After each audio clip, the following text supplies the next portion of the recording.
pessoal. Então, dando continuidade no vídeo anterior, onde nós trabalhamos basicamente o conceito de variáveis aqui no Scilab em relação à manipulação de escalares, que são vetores de um elemento, e demais variáveis que são realmente vetores ou matrizes, né? O cuidado que nós temos que ter em relação à operação entre esses elementos, né? Principalmente quando a operação é feita entre dois vetores. E verificamos também no vídeo anterior os procedimentos para gerar gráficos em 2D, né, com um eixo vertical e um eixo horizontal. Nesse vídeo eu vou complementar um pouco mais em relação à manipulação de vetores e também como que a gente pode trabalhar com os scripts e no Scilab, principalmente para trabalhar com sinais e séries temporais.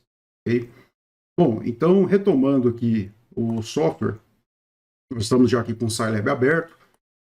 Verificamos anteriormente que a criação de um vetor pode ser feita simplesmente utilizando os colchetes e digitando manualmente ali os elementos de um vetor, né? Então, se a gente tem um vetor T e tem os valores 1, 2, 3 e 4, posso fechar aqui o colchete e aí ele já me dá o vetor aqui que tem 4 elementos, certo? Mas às vezes, né, em muitas ocasiões, a gente precisa trabalhar com vetores maiores, né? Vetores, por exemplo, que pode começar em 1, como esse vetor T, mas ele tem que ir até 100, por exemplo.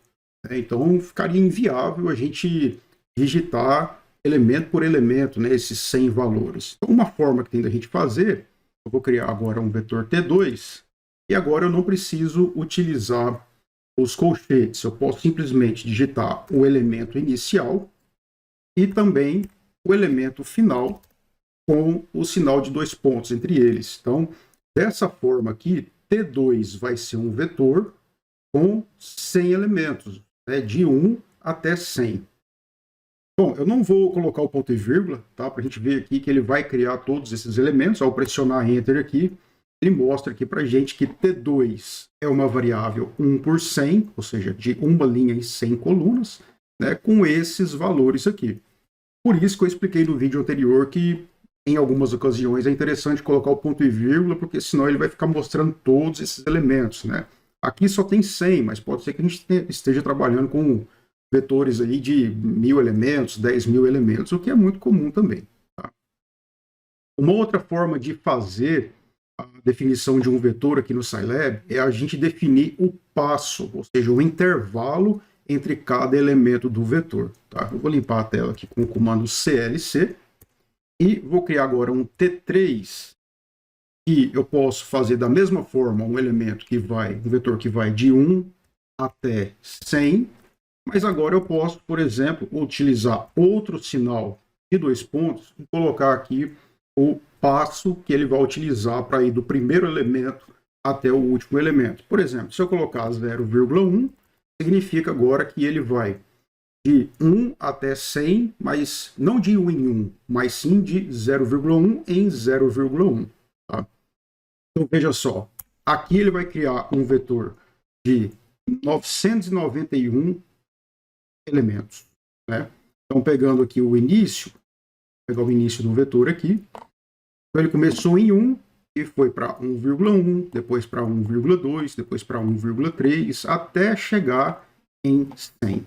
Tá? Então, dessa forma, a gente consegue definir vetores com dimensões maiores sem ter que necessariamente ficar digitando elemento por elemento.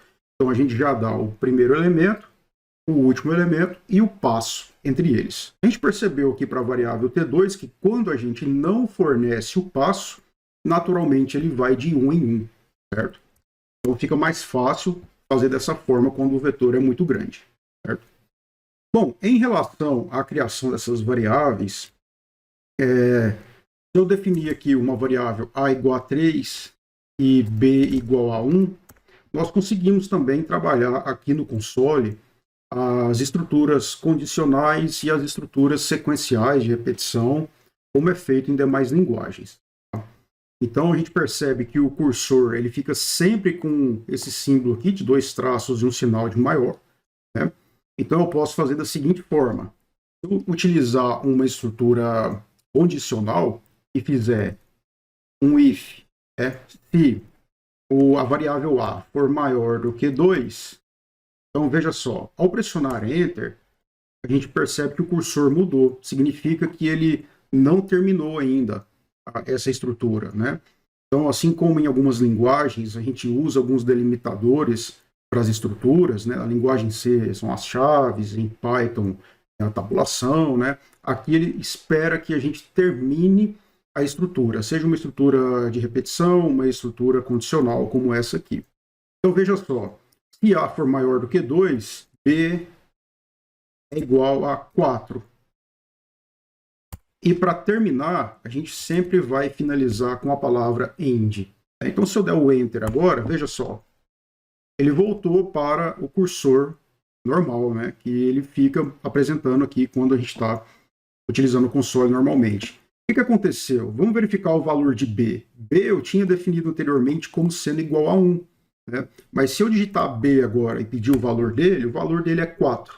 Por quê? Porque essa estrutura condicional tem uma condição aqui que é verdadeira, né? Testou se A é maior do que 2. Na verdade, isso é verdadeiro, porque A é igual a 3. Então, ele sobrescreveu o valor de B, que era 1, e colocou ele igual a 4. Certo? Eu posso fazer o mesmo com outras estruturas, tá? Se eu quiser fazer, definir aqui um x igual a 1 e colocar, por exemplo, uma estrutura de repetição com while, né? Então, eu posso fazer da seguinte forma. Enquanto x for menor ou igual a A, a gente sabe que o A vale 3, certo? Eu vou fazer o seguinte. B é igual a B mais 1. Não podemos esquecer aqui agora, né, utilizar o while sempre incrementar a variável de controle, x igual a x mais 1, e a gente termina com o end. Né? Vamos ver o que aconteceu agora.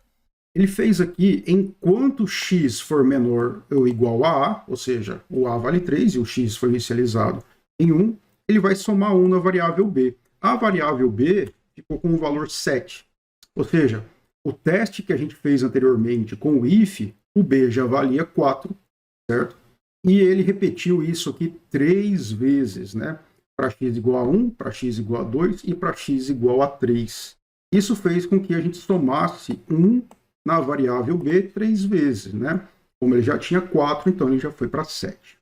Bom, não é muito comum a gente trabalhar essas estruturas de programação aqui no console. Toda vez que a gente precisa trabalhar com algum programa, a gente acaba recorrendo à escrita de um script aqui no Scilab. Tá? Então, o script, a gente vai fazer ele sempre utilizando aqui um aplicativo, aqui em aplicativos, e vou utilizar aqui o SciNotes, certo?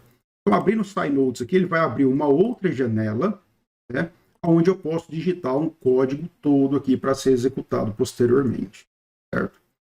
Então, vamos lá.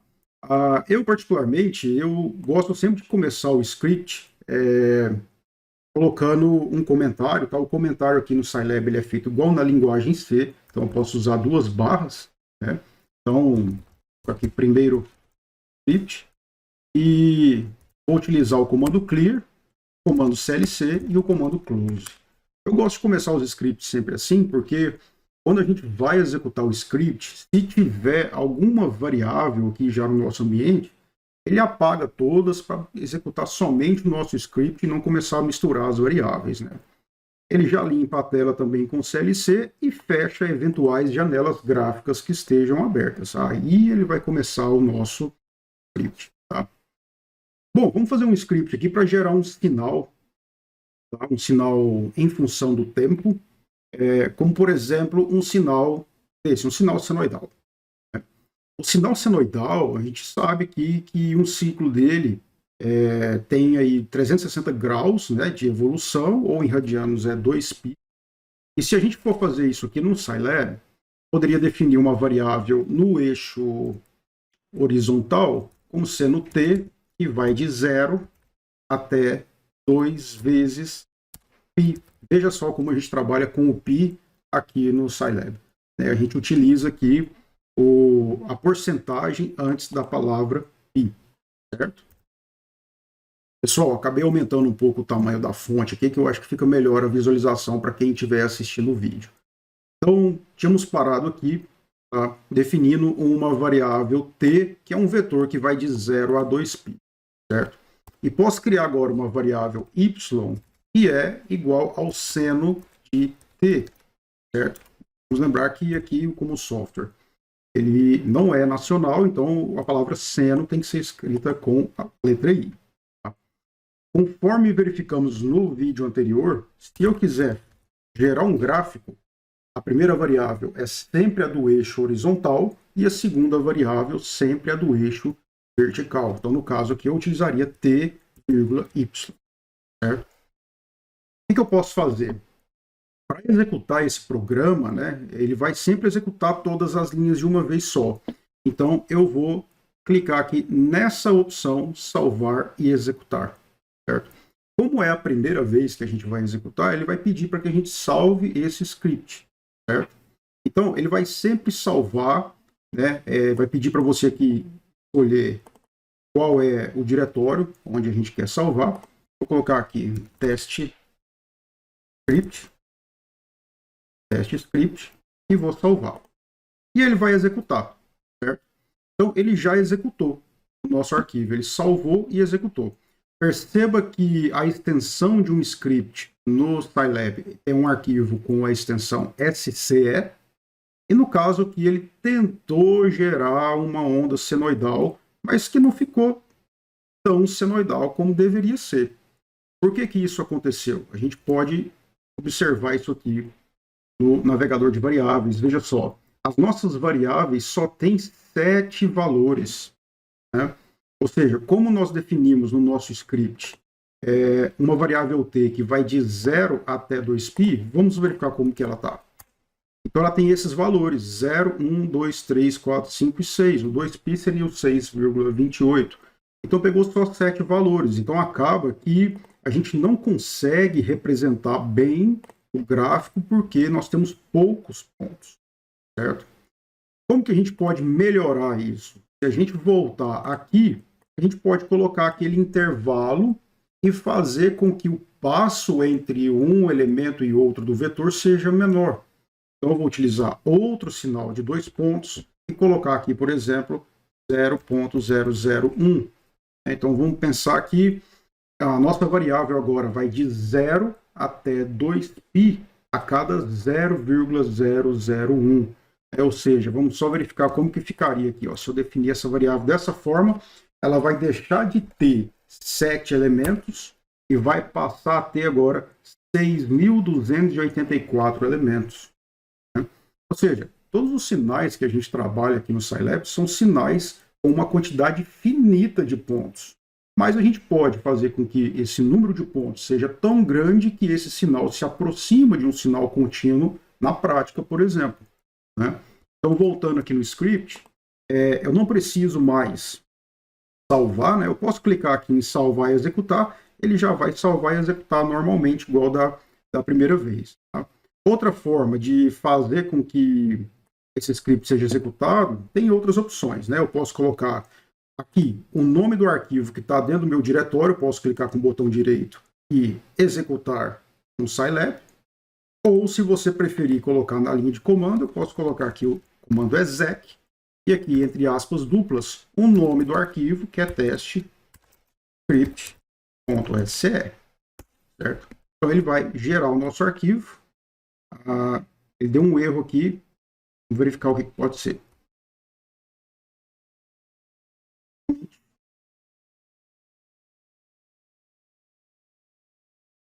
O comando exec de novo, teste underline script. Agora ele executou normalmente, certo?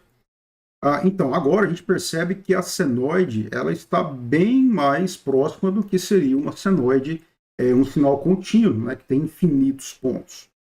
Nós não temos infinitos pontos por razões óbvias, mas temos um número muito grande de pontos, no caso aqui 6.284 pontos, de forma que a gente consegue representar aí uma senoide. Né? Ela está aqui com amplitude 1 e menos 1, que são os valores, né, definidos aí para a amplitude da função seno lá na trigonometria. certo?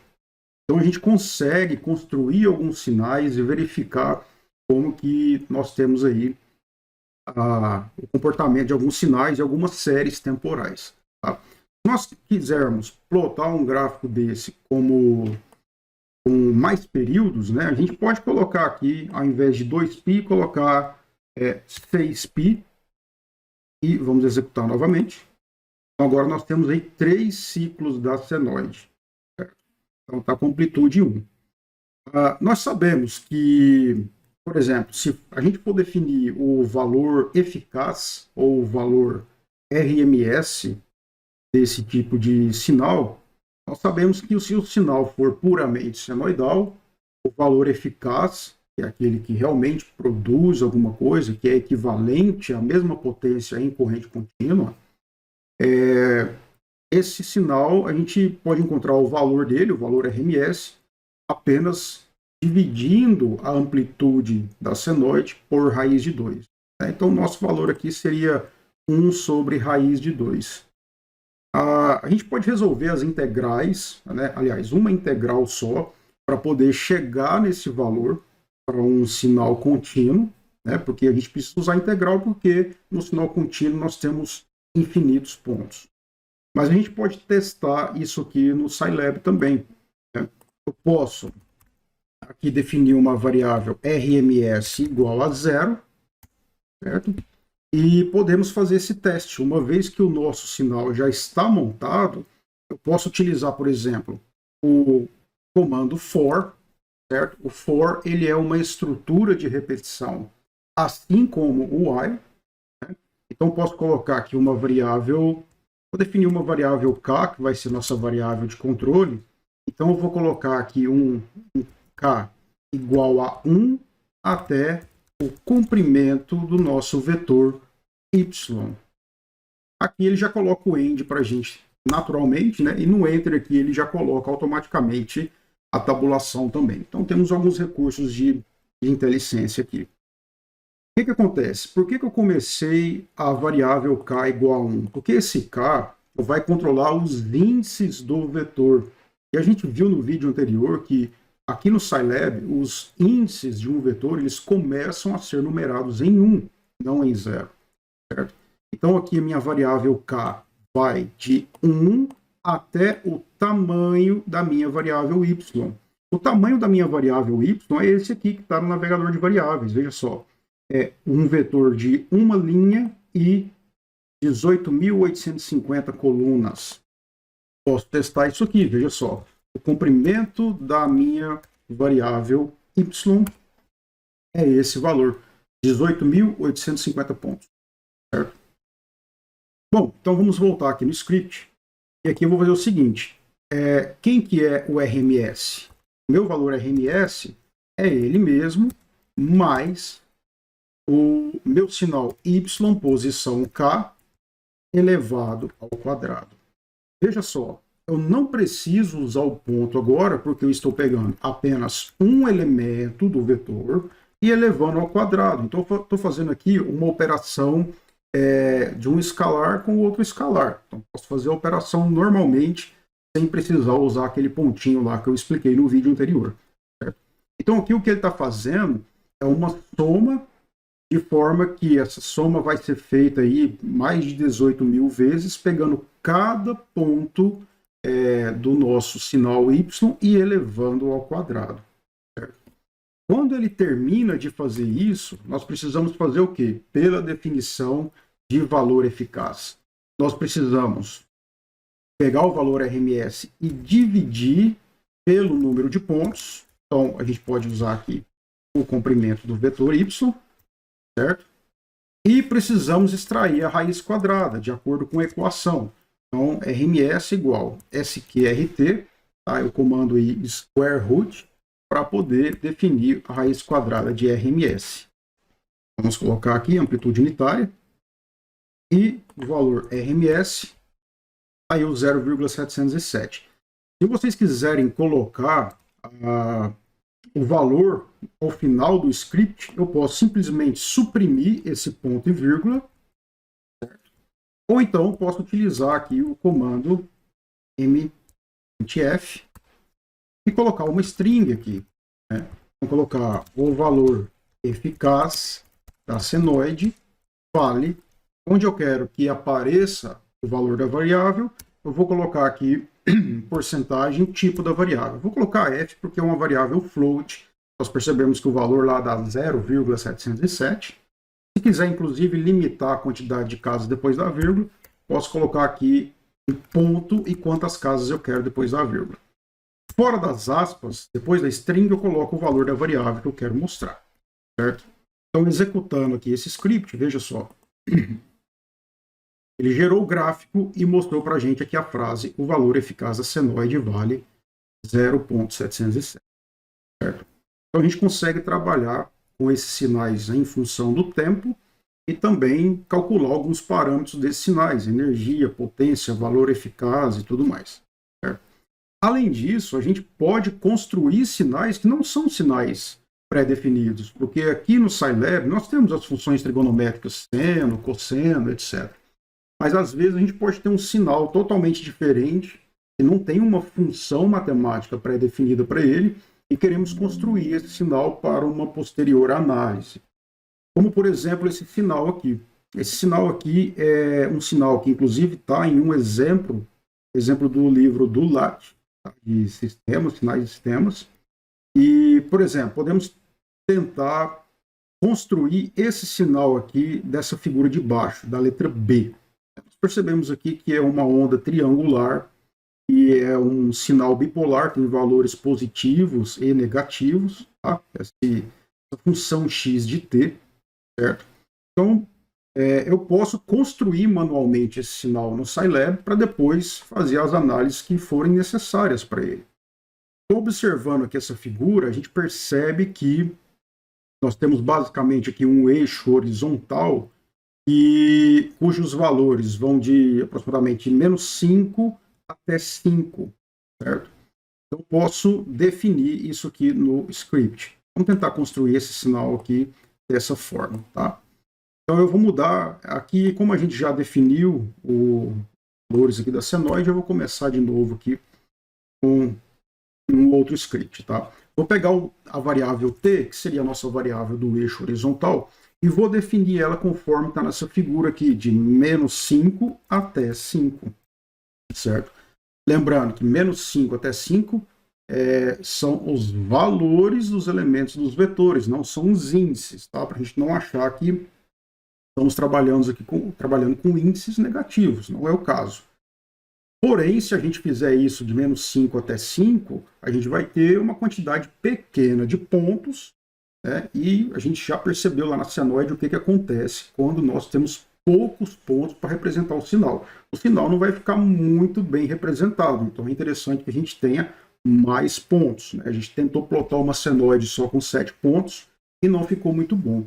Então a gente vai colocar aqui também um passo, né, de 1 milésimo. Ou seja, se essa variável do eixo horizontal aqui é o tempo em segundos, então o nosso sinal aqui estaria variando a cada 1 milissegundo, certo? E vamos então criar esse sinal. Nosso sinal x igual a 0, vou criar nossa variável de controle, certo? E vamos tentar criar o sinal, né? Então, a gente está criando o sinal x de t, certo? Seria interessante a gente fazer uma varredura ao longo de todo o eixo horizontal. Então, eu vou criar uma estrutura de repetição com for e colocar k igual a 1 até o comprimento da variável t da seguinte forma. Então, podemos colocar se t de k for maior ou igual a 5 e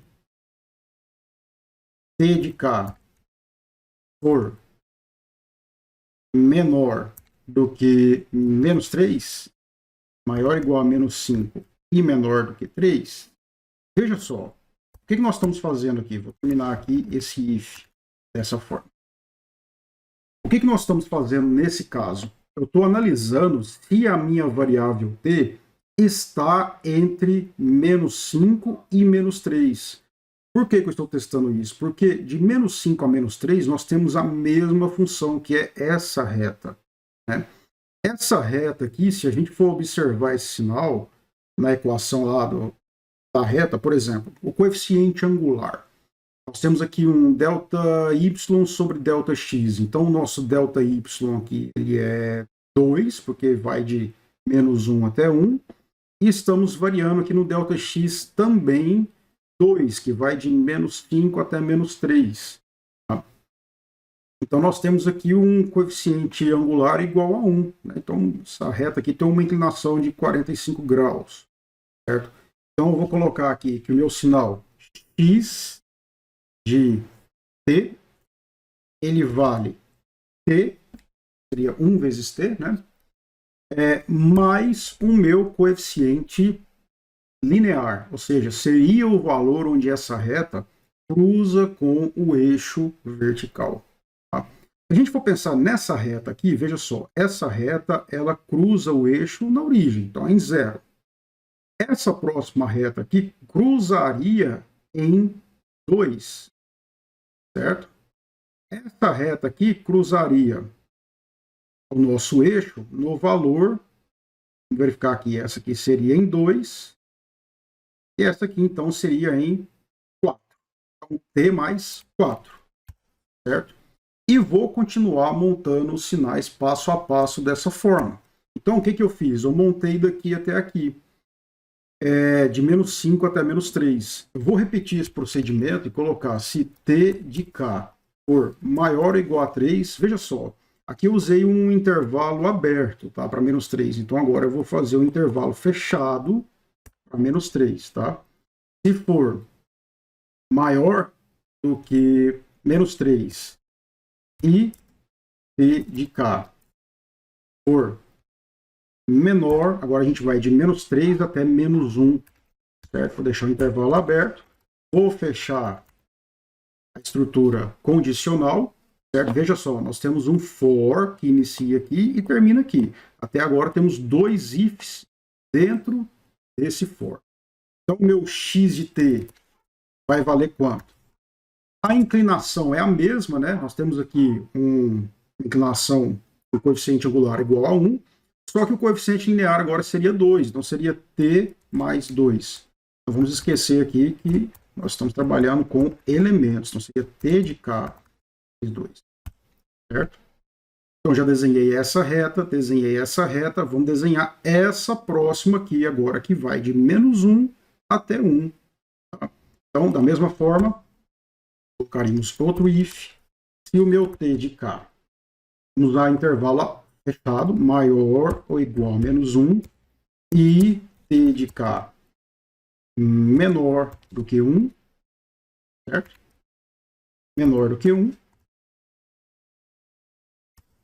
Fechar aqui o if, antes da gente esquecer, e vamos colocar aqui o nosso x de t é igual a t, certo?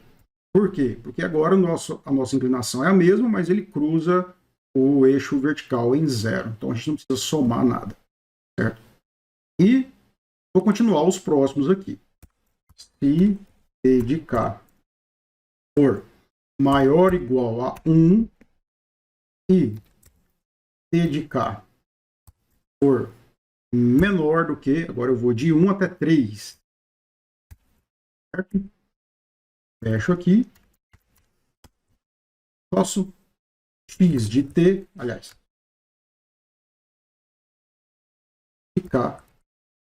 A gente faz essa confusão aqui muito fácil, né? Porque quando a gente trabalha com sinais contínuos, a gente usa o t aqui, né? X de t. Nosso aqui é x de k, porque k é o índice do nosso elemento do vetor.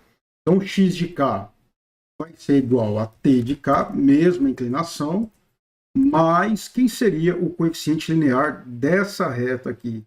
Essa reta, se ela se prolongasse aqui, ela ia cruzar o eixo vertical em menos 2. Então a gente teria aqui um coeficiente linear menos 2. Certo? E por fim, vamos criar essa última reta aqui. Se t de k, intervalo fechado, maior ou igual a 3, e t de k for menor, eu vou colocar um intervalo fechado também, porque a gente vai terminar o sinal, né? Eu comecei aqui fechado em menos 5 e vou terminar fechado em 5, certo?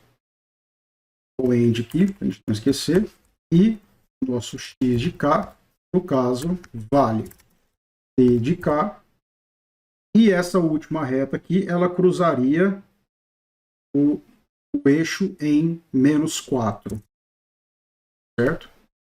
Bom, essa análise aqui faz com que a gente tenha agora o vetor t, que já foi criado, mas temos também um vetor x, que foi montado ponto a ponto, certo? Se tudo deu certo, o que vai acontecer? Ao final desse script, a gente tem que ter dois vetores, o t e o x, ambos com a mesma quantidade de elementos, senão eu não consigo nem fazer o plot, porque os vetores estão com tamanhos diferentes. Bom, vamos verificar aqui então como que fica a execução aqui. Veja só, eu preciso, se eu quiser executar aqui pela linha de comando, eu vou salvar ele primeiro, certo? Então, está salvo e vou usar o comando exec, né? Então, ele já executou isso aí para a gente. Olha só, ele tem um vetor t, e é um vetor de 1 por 10.001 elementos. Então ele vai de menos 5 até 5 a cada 0,001. Então isso nos dá 10.001 elementos.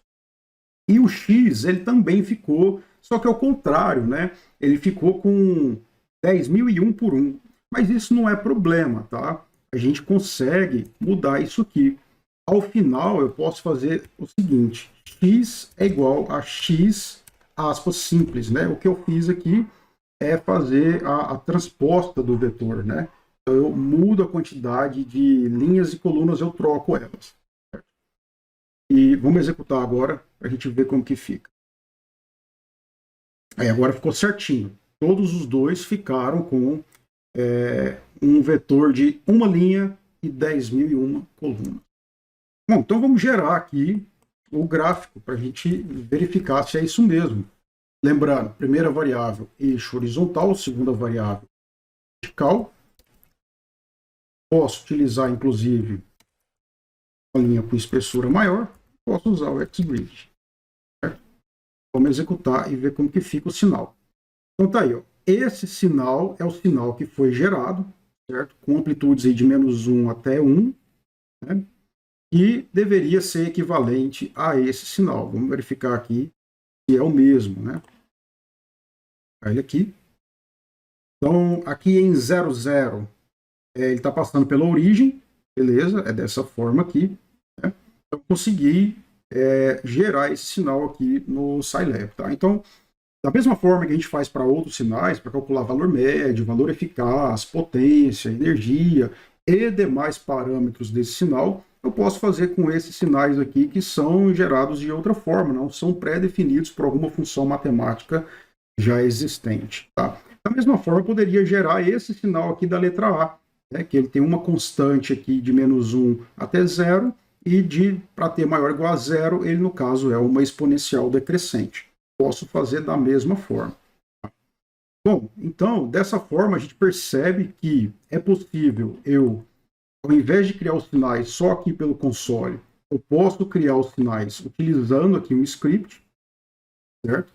E o que é importante desse vídeo que nós vimos agora é justamente essa questão de representar sinais temporais com uma quantidade de pontos maior. Porque se a gente tiver um vetor com poucos pontos para representar um sinal, ele não fica bem representado. Tem teoremas, inclusive, da parte de sinais que mostram que essa quantidade de pontos é importante para a gente representar fielmente o sinal. Okay? No próximo vídeo, a gente vai continuar com outros recursos aí sobre a análise de sinais com Scilab, também o trabalho desse software aqui com vetores e demais operações que ele é capaz de fazer. Obrigado, valeu e até o próximo.